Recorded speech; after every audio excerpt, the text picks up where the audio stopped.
जो उस दौर में सरफराज के अगेंस्ट लगे हुए थे। जाहिर सी बात है, ये बात समझने की कोशिश करें, जो भी क्रिकेटर, चाहे वो कप्तान है चाहे वो प्लेयर है, वो अगर मीडिया के लोगों को इंटरव्यू नहीं देगा, मीडिया के लोगों के साथ उठे बैठेगा नहीं, चले मैं मानता हूँ उठ बैठ भी जाए, उनकी नहीं सुनेगा या अपनी मर्जी से टीम चलाने की कोशिश करेगा, उसके खिलाफ एजेंडा बनेगा। क्योंकि उसकी वजह यह है, क्योंकि मीडिया के लोगों को कुछ क्रिकेटर्स या कुछ लोग एक टास्क देते हैं कि भाई इस प्लेयर को टीम में लेके आओ। अब ये जब इस प्लेयर को जब टीम में लाना, ये तुम जो मीडिया के लोग हो इनके थ्रू लाना है। इनको क्रिकेटर्स ने रखा हुआ है, समझे मेरी बात को, इनको क्रिकेटर्स ने रखा हुआ, क्योंकि बहुत सारी बातें क्रिकेटर्स नहीं कह सकते, वो लोग बुरा मनाएंगे, यार ये क्या कर रहा है, फसाद डलवाने के चक्कर में टीम में। तो वो इन एजेंडा बेस्ड जो मीडिया के लोग होते हैं, इनको उन्होंने रखा हुआ होता है। वो पिनअप कर करके बोर्ड में इधर उधर कर करके, दिमाग खराब करके, ब्रेन वॉशिंग करके इस तरीके से कप्तान को हटवाते हैं या किसी प्लेयर को हटवाते हैं। अब इनको बाबर आजम से क्या प्रॉब्लम हो रही है? मेरा सवाल इन लोगों से ये है कि बाबर आजम 4 साल से कप्तानी कर रहे हैं, क्या परफॉर्मेंस थी बाबर आजम की? क्या बुरी परफॉर्मेंस थी? है आपको इस 4 साल के अंदर 2 दफ़ा सेमीफाइनल आईसीसी का इवेंट, एक एशिया कप भी, और 2 दफ़ा फाइनल में जो है वो पहुंचे। क्या बुरी कप्तानी की थी इसने? है इस वर्ल्ड कप के अंदर, और आप टी20 की परफॉर्मेंसेस देख लें बाबर की और वनडे की परफॉर्मेंसेस देख लें, एज अ कैप्टन सबसे अच्छी है। टेस्ट में भी आपकी टीम बहुत अच्छा परफॉर्म कर रही है। हर जगह पे, चाहे टेस्ट क्रिकेट हो चाहे वनडे हो, हमारी बॉलिंग अगर बैटिंग अच्छा नहीं करती, स्पेशली बॉलिंग अच्छा नहीं करती, हमारी टीम हारने लग जाती है। वनडे क्रिकेट में हमारे बैट्समैन अच्छा नहीं करते, हमारे रन ही नहीं कर पाते। वनडे क्रिकेट में भी आप देख लो, बाबर आजम जिस मैच में 100 करता है या रन करता है, आपकी टीम 300 या 350 रन कर जाती है, जिसपे हम कहते हैं जी बड़ी जबरदस्त बैटिंग ने परफॉर्मेंस दी, और सारे रन उसके हैं। सेंचुरीज देख लें बाबर आजम की, सही है। अब जितने भी क्रिकेटर्स हैं, चाहे वो टीवी चैनल्स पे बैठे, चाहे वो कहीं इवेंट पे बैठे, चाहे कहीं पे भी बैठे, उनके मुंह से ये अल्फाज बिल्कुल भी नहीं निकल रहा कि शाहीन बुरी बॉलिंग की है, हारिस रऊफ ने बुरी बॉलिंग की है, हमारे स्पिनर्स ने बुरी बॉलिंग की है। ये बिल्कुल उनके मुंह से अल्फाज नहीं निकल रहे। वो सिर्फ एक मुद्दा पकड़ के बैठे हुए कि बाबर आजम को कप्तानी नहीं आती, वो हो गया। अभी यही जो लोग एजेंडा की बात कर रहे हैं ना, यही बाबर आजम उनकी फ्रेंचाइजीज में आ जाए, सब कप्तानी सब अच्छी हो जाएगी, सब अच्छी कप्तानी हो जाएगी, कोई नहीं बोलेगा कप्तान बुरा है। क्योंकि जाहिर पता है, फ्रेंचाइजीज या वो जो जो चैनल्स हैं जिनके साथ वो पार्टनर है, उनकी टीम में आ जाएगा तो कैसे वो बोलेंगे? वो तो बोल नहीं सकते, उनको मना कराया जाएगा, यार क्या कर रहे हो, बाबर के बारे में क्यों बात कर रहे हो, जो कि पहले भी होता रहा है। ये उस टाइम से शुरू हुआ है। सबको तकलीफ ये वर्ल्ड रिकॉर्ड ना बना जाए। एक चीज़ बता दूं मैं आपको, बाबर आजम से कप्तानी करवाओ या ना करवाओ, बाबर आजम की फ़ैन फॉलोइंग बढ़ती चली जाएगी, और मैं इंशाल्लाह ताला बाबर आजम के साथ हूँ, ठीक है। उसकी फ़ैन फॉलोइंग को कोई नहीं रोक सकता, ये आपकी भूल है। कुछ लोग होते हैं जिनको अल्लाह ताला इज्जत देता है, ये बाबर आजम उनमें से है। और इनकी पूरी, कैसे आके कह सकते हैं टीवी चैनल पे कि मैं फिट हूँ? भाई आप 40-42 के हो गया, ख़त्म होगी ना आपकी कहानी। आप क्यों अपने मुंह से कह रहे हैं कि जी मैंने टीम में आना है? तो ये जिस तरीके से आप कह रहे हो, इसका मतलब ये है कि ये सबको मैसेज जाता है और सब यही कुछ करते हैं, डंडा लगवाओ आ जाओ टीम में। इसका इसका मतलब ये है भाई आपका क्रिकेट खत्म हो गई है ना, अब 40-42 हो, जाओ अपनी लीगें खेलो, सब कुछ। पाकिस्तान टीम की हूँ, फिटनेस तो मेरी भी अच्छी है, मेरा ख्याल है जितना मैं भागता हूँ शोएब मलिक साहब आप भी नहीं भाग सकते। अगर कभी जिंदगी में मौका मिला तो आ जाना, मैं 46 का हूँ, आप 40-41 के हैं, कभी मौका मिला भाग लेना मेरे साथ। अगर मैं भागता चला गया, आप रुक गए, तो फिर मुझे भी पाकिस्तान टीम में आना चाहिए। आपके क्रिकेट बोर्ड में कुछ लोग हैं कमेटियों में, वो कभी टीवी पे कभी कहाँ, और वो आके टीवी चैनल बोलते हैं जी बाबर आजम को कप्तानी नहीं करनी चाहिए। और भाई पहले खुद तो तरीके से काम कर लो, फिर उसके बाद बाबर आजम के उछालना। मैं मैं हमेशा बाबर को सपोर्ट करूंगा, ठीक है। अगर एक तरफ सब क्रिकेटर्स की जिद है ना, दूसरी तरफ मेरी अकेली जिद है, करते रहो उसके खिलाफ बात, मैं इधर से बाबर की सपोर्ट करूंगा, क्योंकि मुझे पता है कि सब एजेंडे पे हो रहा है, सब प्लान है कि उसको किसी ना किसी तरीके से। लेकिन इस सीजन जैसे हम चाह रहे थे कि ये लास्ट सीजन है, 10वां सीजन है, ये कोई ऐसा होना चाहिए कि याद रखा जाए। क्वालिटी ऑफ क्रिकेट तो नहीं आप कह सकते अच्छी हुई है, लोकल प्लेयरों की तरफ से कोई अच्छी परफॉर्मेंस नहीं आई। जैसे प्लेयर्स इंटरनेशनली आगे थे हमारे पास बड़े नाम, जैसे वार्नर, केन जी। विलियमसन, जेम्स विंस, आप देखे एडम मिल, जितने बड़े नाम थे जो आईपीएल में टीमों में जगह नहीं बना सके थे, तो वो सारे अवेलेबल थे। लेकिन वैसी क्रिकेट नहीं हुई, क्योंकि आपको पता है कि ध्यान सारा हमारा स्टेडियम की तरफ था। मार्केटिंग की टीम वैसे मार्केटिंग करती नहीं है पीएसएल की। 1 महीना पहले, 1.5 महीना पहले, 1 वीक पहले आप मार्केटिंग करेंगे तो उसकी हाइप नहीं बनेगी। फिर लोगों के लिए जैसे आना, आप देखें एग्जिट उनका स्टेडियम तक पहुंचना बड़ा मुश्किल था, और आसान कर देते तो अच्छा होना था। लेकिन पीएसएल जैसे अभी देखे 4-5 पे आ गई हमारी लीग, जो नंबर 2 पे थी, तो इसका मतलब ग्राफ नीचे जा रहा है, इसकी तरफ ध्यान दिया नहीं जा रहा, फॉर्मेलिटी के तौर पे चलाई जा रही है। तो इसको और बेहतर कर सकते हैं, ये हमारा ब्रांड है, क्योंकि इसी से प्लेयर्स जी। मिलने हैं और फिर जाके हम लोगों का बैकअप तैयार होगा। तो ये तो सारी चीजें नजर आई हैं। आई होप के जो 11वां सीजन होगा वो 1 वीक पहले, 4-5 दिन पहले टीमें कैंप लगाती हैं, उससे कोई फायदा नहीं होगा। आईपीएल होती है,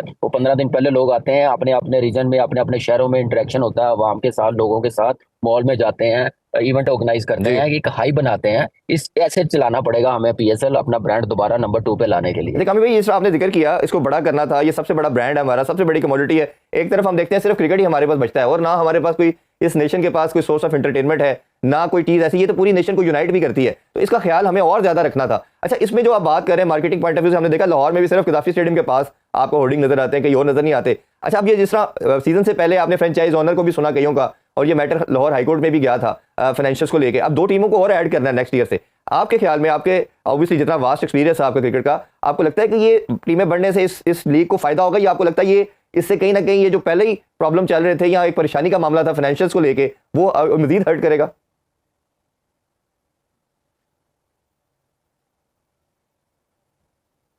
सॉरी इरफान, आवाज नहीं आ रही। अच्छा, मैं रिपीट करता हूँ जी कामी भाई, 2 अभी टीमें और ऐड होनी है, और फ्रेंचाइज ओनर पहले ही थोड़ा सा नाराजगी का इजहार करते चले जा रहे हैं फाइनेंशियल मैटर्स को लेके, तो जब 2 मजीद टीमें ऐड करेंगे तो आपके ख्याल में ये फायदा होगा लीग को या नुकसान होगा इससे?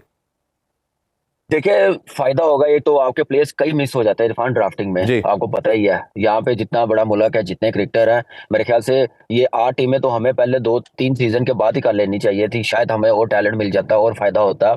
और दूसरी चीज ये है कि फ्रेंचाइज क्रिकेट में टोटली मेरिट पे आप टीम नहीं ना बनाएंगे, सिलेक्शन नहीं करेंगे, ड्राफ्टिंग में प्लेयर्स नहीं उठाएंगे, तो उतनी देर ये ब्रांड बनेगा नहीं है। तो फ्रेंचाइज को भी सोचना पड़ेगा कि अपने जो फेवरेट है, जैसे पाकिस्तान टीम में 5-6 साल से चलता हुआ आ रहा है, लाइकिंग डिसलाइकिंग पे टीमें बनाई जाती हैं, वैसे ये प्रोसेस खत्म करना पड़ेगा, क्योंकि इस प्रोसेस ने पाकिस्तान की क्रिकेट को तबाह किया है। तो वो सारी चीजें देखनी पड़ेगी फ्रेंचाइज को, मैनेजमेंट को, कोचिज को। यहाँ पे अनफॉर्चुनेटली मैं देखता हूँ कई लड़के अपनी सिर्फ यारी दोस्ती की वजह से, पीआर की वजह जी। से आ जाते हैं और लिया जाता है, जिसकी वजह से ये क्वालिटी गिरती है। फिर कॉम्बिनेशन बनाने में कितना आपके सामने मसाइल कितने होते हैं, तो वो सारी चीजें देखनी पड़ेंगी। और उस सूरत आप देखें, ये ब्रांड उस वक्त ही बनेगा। देखिए, 8 टीमें तो बहुत जरूरी हैं। फिर मैं बात यही करूंगा कि पीएसएल जब शुरू हो तो एटलीस्ट 12-15 दिन पहले सारे इंटरनेशनल प्लेयर्स, लोकल प्लेयर्स इकट्ठे हों, गेट टुगेदर। मैंने कहा वो हाइप नहीं बनाएंगे जैसे आईपीएल करती है, जैसे दूसरी लीग्स करती हैं, उतनी देर ये ब्रांड नहीं बनेगा। इसलिए नीचे गया, इसको मार्केटिंग प्रॉपर तरीके से चलानी पड़ेगी। आपको छोटे शहरों में मैच करवाने पड़ेंगे, लाहौर, कराची, खुदाया। आप हाँ, इनसे थोड़ा सा दूर हो जाए, फैसलाबाद, मुल्तान, आप देखें शेखुपुरा, सियालकोट स्टेडियम बन जाए, गुजरावाला को तैयार करें, तो वहां पे मैचेस करवाएंगे, ब्रांड बन जाएगा। जब तक क्राउड नहीं आएगा, आप देखें ब्रांड उस वक्त ही बनता है इरफान। आपको पता है कि जब कोई नेशनल टीम अच्छा कर रही हो, बिल्कुल आपकी ऐसे ही नेशनल टीम, हमारी टीम, आपकी नहीं, हमारी टीम पिछले 5-6 साल से जैसे चलाई गई है, हर किसी ने नेशनल टीम को, हमारी क्रिकेट टीम को फेंटा दिया, हरा के गए हैं, घर पे हरा के गए हैं। इंटरनेशनली हम कोई। हेलो दोस्तों, स्वागत है आप सभी का हमारे चैनल पर एक बार फिर से। दोस्तों, हम बात करने जा रहे हैं तनवीर अहमद को लेकर, जो हमेशा से ही बाबर आजम को सपोर्ट करते हुए नहीं आ रहे हैं। दोस्तों, जिसमें देखा जाए तो बाबर आजम को अभी फिलहाल में जो बांग्लादेश के खिलाफ सीरीज चल रही है पाकिस्तान की, उससे बाहर कर दिया गया है। हालांकि इसमें दोस्तों बाबर आजम को नहीं, रिजवान को भी बाहर किया गया है, साइन अफरीदी ये भी बाहर है। तो मोस्टली खिलाड़ियों को, जो उनके मेन खिलाड़ी माने जाते थे, उनको बाहर कर दिया गया है। इसके पीछे की दोस्तों वजह तो काफ़ी सारी बताई जा रही है कि वो ले रहा है कि यंगस्टरों को मौका दिया गया है। हालांकि ये भी बोला गया है कि बाबर आजम को जो नेक्स्ट सीरीज आएगी कोई बड़ी टीम के खिलाफ, तो शायद उनको वापसी हो जाए। लेकिन दोस्तों, इसके बाद में अगर हम बात करें, जैसे तनवीर बोलते हुए आ रहा है, तनवीर बोल रहे हैं कि बाबर आजम का कैरियर ख़राब करने पर लगे हुए लोग। पहले इनको कप्तानी से हटा दिया, उसके बाद में इनके खिलाफ जो मीडिया के लोग तरह तरह की बातें करते रहते हैं बैठ के, कि उन्होंने ऐसा इसलिए कहा क्योंकि दोस्तों उन्होंने कहा कि बाबर आजम कभी भी इन लोगों को तवज्जो नहीं देते हैं और उनके साथ बैठ कर इंटरव्यू नहीं करते हैं, तो इस वजह से इनका बदला ले रहे हैं। वहीं तनवीर अहमद इस बारे में भी बोले कि दोस्तों, जिस तरह से बाबर आजम के खिलाफ षड्यंत्र रचा जा रहा है मीडिया के द्वारा, कि जो पाकिस्तान के क्रिकेटर हैं वो खुद तो कुछ बोलते नहीं है, जो अपने कुछ लोग बैठाकर न्यूज़ चैनलों पर या फिर बाहर बैठाकर उन्हें हमें वो हमेशा से ही बाबर आजम के खिलाफ में ऐसी बातें बोलते रहते हैं, जिसके बाद में दोस्तों पाकिस्तान जो है, पाकिस्तान की क्रिकेट जो है वो पीछे होती जा रही है, क्योंकि बाबर आजम नहीं खेल रहे हैं। ये सब कहना है दोस्तों तनवीर अहमद का। वहीं दूसरी ओर देखा जाए तो दोस्तों, जिस तरह से बाबर आजम की परफॉर्मेंस रही है, अगर लास्ट 4-5 साल की देखा जाए तो बिल्कुल ठीक भी है, क्योंकि दोस्तों जिस तरह से बाबर आजम की परफॉर्मेंस चल रही है, उसे देखकर कोई भी टीम होगी उनको बाहर कर देगी। क्योंकि दोस्तों ना टेस्ट में परफॉर्मेंस आ रही है, ना ओडीआई में आ रही है, ना ही आपका टेस्ट में आ रही है, तो किस बेस पर आप उनको टीम में जगह देंगे। तो दोस्तों, आगे देखते हैं वीडियो के अंदर क्या होता है। वो आज बिल्कुल भी जो है डिलीवर नहीं कर पाया पंजाब सुपर किंग्स के लिए। जेमिसन ने 1-2 ओवर अच्छे कराए, वो वाला ओवर जिसमें उसने कोहली को आउट किया, लेकिन on this pitch I thought कि यार at least Punjab super Kings should have taken 5-6 wicket, जिस टाइप की पिच थी। लेकिन अनफॉर्चुनेटली बात वही है कि जब आप सिर्फ जो है कैसे बोलते हैं 102 का टारगेट देंगे सामने वाली टीम को, तो फिर दूसरी वाली टीम तो चांस लेगी ना। फिर उनकी मिडिल ऑर्डर इतनी अच्छी है मतलब आरसीबी की, कि अगर वो जल्दी आउट भी हो जाते हैं फिल सॉल्ट और विराट कोहली, तो उनको पता है कि नीचे से भी हम संभाल सकते हैं। फिर जब आपको पता है कि 102 आप चेस कर रहे हैं तो फिर इतना प्रेशर भी नहीं होता। तो उस हिसाब से फिल सॉल्ट ने फिर खेला भाई आज दे दर्डले से, उसने 50 किया सिर्फ 23 बॉलर पर, खूब सूता है उसने भाई कैसे बोलते हैं पंजाब किंग्स के बॉलर्स को। लेकिन पंजाब किंग्स लाइक मुझे समझ में नहीं आया उनकी स्ट्रेटजी थी क्या, लग ही नहीं रहा था कि इतना बड़ा मैच है। इसलिए क्योंकि बहरहाल यार क्वालिफायर था, और मतलब अब देखना आरसीबी सीधे फाइनल में है, इतना बड़ा एडवांटेज होता है कि आप मतलब अगर ये मैच जीत जाए तो आप सीधे फाइनल खेल रहे होते हैं। अब ये है कि अब पंजाब के अभी भी चांस है, they will play the eliminator 2। अब या तो मुंबई इंडियंस या गुजरात टाइटंस को हराना पड़ेगा इनको, तो फिर जाके ये फाइनल में जा सकते हैं। कैपेबिलिटी में बिल्कुल है, लेकिन अगर आज जैसी परफॉर्मेंस उन्होंने दी तो फिर तो नहीं है। इसलिए क्योंकि to me I think they lost the match in the sense के अब मतलब दे जस्ट कुडंट अंडरस्टैंड कि ये पिच जो है, इस पिच पे किस किस्म किस अप्रोच से आपको बैटिंग करनी है। ठीक है, एग्रेशन अच्छी बात है, लाइक जैसे अभी माइक हैसन जो पाकिस्तान का नया वाइट बॉल कोच है, उसने अच्छी बात की। उसने कहा कि यार एग्रेसिव क्रिकेट बिल्कुल खेलनी है हमने, लेकिन हमने स्मार्ट क्रिकेट खेलनी है, हमने सेंसिबल क्रिकेट खेलनी है, हमने सिली क्रिकेट नहीं खेलनी। To me today Punjab super kings played silly cricket when they were batting. मतलब जो शॉट्स खेले गए हैं लाइक इक्का दुक्का तो चले हो जाता है, आउट हो जाते हैं, लेकिन मतलब some of the shots were like terrible. मतलब imagine on a pitch where pace ball are dominating, वहां पर वो सुरेश कुमार जो लेग स्पिनर है वो 3 विकेट ले गया यार। और वो इसलिए 3 विकेट ले गया क्योंकि वो शुरू में ही विकेट खा गए थे, मतलब अपना जॉश हेजलवुड वगैरह दूसरे पेसर्स दयाल वगैरह। तो वो फिर जो वो आया बॉलिंग करने, तो उसको भी एक मतलब उसने उसकी भी ईद हो गई, उसने कहा चलो जी ईद बनाओ। और फिर बैट्समैनों ने भी जो है जिस तरह से खेला है, चाहे वो मतलब स्टॉइनिस जो इतनी देर से खेल रहा था, मतलब तो दोस्तों आपने देखा जैसे कि पाकिस्तान मीडिया करेक्शन देखने के बाद आपने साफ देखा होगा जिस तरह से कामरान अकमल ने क्रिटिसाइज करते हुए आ रहे हैं पीएसएल को। उन्होंने कहा कि जिससे अच्छा था पीएससी से पहला जो सीजन था वो था जो PSL 9 था। उन्होंने कहा कि PSL 10 पूरी तरह से बर्बाद हो गया है, क्योंकि यहाँ पर जो ऑलरेडी ग्राउंड थे वो पूरी तरह से खाली पड़े हुए थे, और उसके बाद में पब्लिक बिल्कुल भी नहीं देखना ही मैच, क्राउड था नहीं। जब कोई कामरान अकमल ने ये भी कहा कि अगर आपके पास कोई क्राउड नहीं होगा टीम के, तो आपको क्या फ़ायदा है कोई भी टूर्नामेंट कराने का। आपके पास क्राउड होगा तो ही टूर्नामेंट कराने का फ़ायदा होगा, आपके पास ब्रॉडकास्टर भी नहीं है ना। उसके बाद दोस्तों देखा जाए तो पाकिस्तान के अंदर जो सिस्टम सबसे ज़्यादा प्रॉब्लम आ रही है वो ब्रॉडकास्टर को लेकर आ रही है, क्योंकि दोस्तों पाकिस्तान के पास इस टाइम ब्रॉडकास्टर नहीं है। और इस टाइम जो सुनने में आ रहा है कि जो पाकिस्तान का जो मैच है बांग्लादेश और पाकिस्तान के बीच जो मैच खेले जा रहे हैं T20 वाले, उनको भी कोई ब्रॉडकास्टर नहीं मिला है। और ये सबसे बड़ी फजीयत वाली बात है पाकिस्तान क्रिकेट बोर्ड के लिए कि आपके यहाँ पे मैच हो रहे हैं, आपके होम ग्राउंड पर मैचेस हो रहे हैं, और आपको कोई ब्रॉडकास्टर नहीं मिल रहा है कि आपके मैचों को लाइव दिखा सके। वहीं दूसरी ओर पाकिस्तान के जो पूर्व विकेट कीपर हैं कामरान अकमल ने ये भी कहा कि जिस तरह से पाकिस्तान की क्रिकेट चल रही है इसे आगे लेकर जाना होगा, नहीं तो ये यहीं पे ख़त्म हो जाएगी क्रिकेट पाकिस्तान की। और जिस तरह से पाकिस्तान के अंदर अभी पॉलिटिक्स वगैरह चल रही है, उन्हें देखकर साफ साफ ये लग रहा है कि पाकिस्तान क्रिकेट बोर्ड अभी इस विलिक्स को लेकर बिल्कुल भी सीरियस नहीं है।